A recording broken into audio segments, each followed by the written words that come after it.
E chegou a hora da entrevista do dia com a Denise Campos de Toledo. E nós vamos falar agora do ambiente político no país. Eu converso com Magno Caul, cientista político e diretor executivo do Livres. Magno, boa noite. Boa noite, Denise. Bom, vamos falar desse cenário calmo que nós temos, né? A gente imaginar que a polarização diminuísse um pouco, se acomodasse mais de um ano de governo, mas a gente vê um acirramento muito grande entre Congresso, em particular Arthur Lira, e o governo, né? Arthur Lira já criticou abertamente o ministro Padilha, Alexandre Padilha, que é responsável pela articulação, né, com o Congresso, e tem a questão das emendas. Depois dessas críticas, o governo defendeu Padilha, né, e inclusive determinou por portaria que ele que fosse responsável pela liberação das emendas. E teve um caso paralelo ainda, que um primo de Arthur Lira, o Wilson César de Lira Santos, foi demitido de uma superintendência regional do INCRA, onde ele trabalhava há 17 anos. Então tem essa briga no ar. Eu queria ver, para começar, como é que você vê esse embate? Teve vários vetos derrubados pelo governo no ano passado, alguns comprometeram inclusive o que o Haddad esperava em termos de ajuste das contas. Até onde pode chegar essa briga? Denise, é difícil a gente decidir até onde vai essa briga. É uma coisa praticamente inédita, né? A gente vê, por exemplo, o Arthur Lira criticando o ministro da Secretaria das Relações Institucionais com termos bastante duros, chamou de incompetente, chamou de desafeto pessoal, num ambiente que vem se tornando cada vez mais hostil nessa relação entre governo e o presidente da Câmara, Arthur Lira. E a tendência dessa relação é que ela se deteriore um pouco mais. A gente está se aproximando, é importante lembrar, da sucessão de Arthur Lira. No início do próximo ano, Arthur Lira deverá dar lugar a um novo presidente da Câmara. No início do governo Lula, quando Arthur Lira se reelegeu, o governo tomou uma atitude de dar um passo atrás. Não colocou um candidato, por exemplo, para disputar com Arthur Lira. É provável que essa situação não se repita, ou seja, que o governo encontre na sua base alguém capaz de fazer frente ao candidato do grupo de Arthur Lira. Então, é provável que essa temperatura dessa disputa acabe por aumentar. A gente tem as eleições municipais acontecendo, nesse meio do caminho também há uma disputa a respeito de vetos presidenciais, alguns movimentando uma quantia bastante significativa de dinheiro. Vai ser votado agora, por exemplo, das emendas, quase 6 bilhões de reais.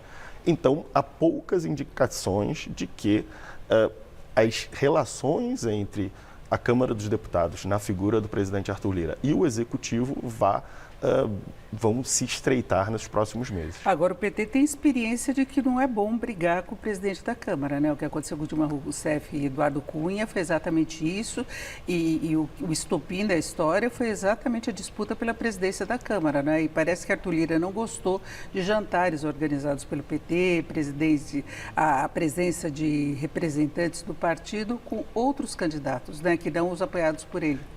O Executivo pode muito, tem muito poder, mas não pode tudo. E é importante que o PT e a base do governo se lembre de experiências anteriores em que o Executivo partiu para um enfrentamento mais aberto com lideranças da Câmara e acabou ficando bastante vulnerável. E o que está acontecendo no momento é uma crescente perda de poder, diga-se dinheiro, do Executivo em favor do Legislativo. A gente tem hoje os deputados, por exemplo, muito mais independentes das lideranças partidárias para dar os seus votos por conta das emendas.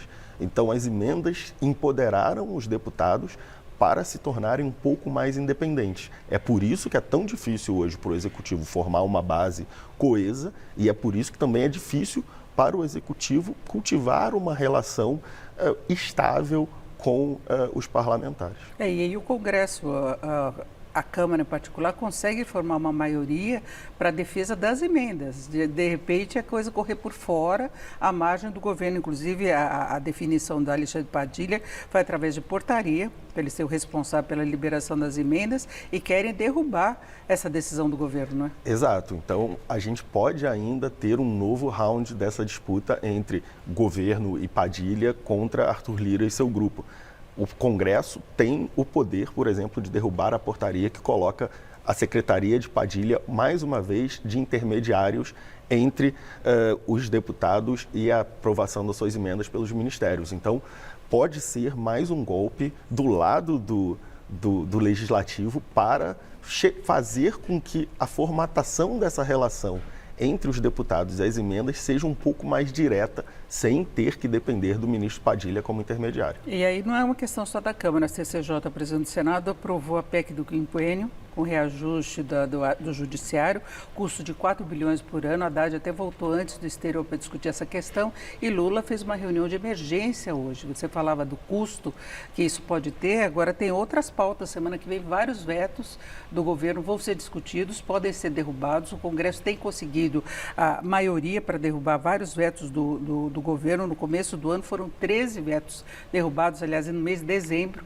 Então, tem uma força do Congresso em cima do governo. Tem uma força bastante significativa na pauta, por exemplo, dos adicionais para o Judiciário. O Congresso aumentou os grupos beneficiados, ou seja, aumentou o custo para o governo. O governo já se previa que teríamos um Congresso mais conservador versus um governo mais progressista, teríamos choques ali, mas a dependência do governo em relação ao orçamento, o governo não pode perder muito orçamento. E o apetite do Congresso em não apenas dificultar o trabalho do governo, mas também de ter mais emendas para gastar, de ter mais dinheiro para gastar, num contexto de eleições municipais, pode fazer com que a posição do governo seja absolutamente arriscada. É pouco até agora o que o governo tem feito para fazer com que essa relação fique mais harmonizada. Porque nesse caso, não está conseguindo se rearticular, não é? Nesse caso, o governo é quem tem algo a perder. O Congresso está ali exercendo o poder que adquiriu nos últimos anos. O governo Lula, que começou no ano passado, precisa fazer com que essa relação seja mais harmonizada. Porque, ao final das contas, quem apresentou um projeto de país foi o governo no executivo. E quem vai ser cobrado por não realizar políticas públicas, ao final das contas, será o governo Lula. E aí tem a posição direta da oposição. Bolsonaro convocou uma nova manifestação para domingo no Rio de Janeiro, com participação dos governadores. Aqui em São Paulo ele já deu uma demonstração de força. Depois disso, houve coincidência ou não queda da popularidade da avaliação de Lula. Tem outros problemas também. Mas aí entrou até a questão de Elon Musk, do atual X, antigo Twitter, mobilizando deputados dos Estados Unidos para ações contra o Brasil, porque Alexandre de Moraes estaria impondo censura contra bolsonaristas. É todo um ciclo, não é? E com a participação do governo.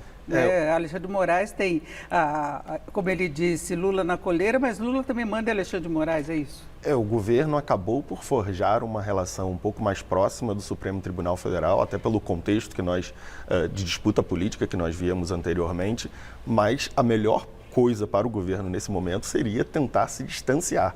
O governo fala menos, por exemplo, desse embate do que falou no passado, enquanto Flávio Dino era ministro da Justiça. É um embate que não interessa ao governo. O governo precisa aprovar suas matérias, construir uma boa relação com o parlamento. A oposição vai se organizar, a oposição vai falar, a oposição precisa encontrar espaço para manter os seus líderes na mídia, falando. O governo não tem muito interesse, ou não devia ter muito interesse em ter esse tipo de embate. Deve evitar a polarização, não é? Exato. O governo tem suas prioridades e precisa de apoio no Congresso Nacional para passar os seus projetos. O Congresso Nacional não tem uma base formada de apoio ao governo. Esse tipo de embate dificultará ainda mais a tarefa do governo no Congresso Nacional. Agora, Magno, então a gente não tem a perspectiva de uma pacificação entre os poderes, institucional mesmo?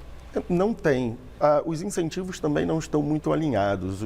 Os parlamentares hoje têm a possibilidade de aplicar emendas e levar recursos para as suas regiões, enquanto o governo tem uma tarefa de aplicar políticas mais macro. O que a gente devia ter é uma pacificação, um encontro entre lideranças do Executivo e do Legislativo, um acordo talvez sobre uma agenda comum que pudesse fazer com que as pautas, tanto do Legislativo quanto do Executivo, aquelas em que os dois poderes concordem, possam avançar. O que a gente tem hoje é um conflito quase que permanente, uma eterna disputa, e muito pouca coisa avança no interesse do Brasil.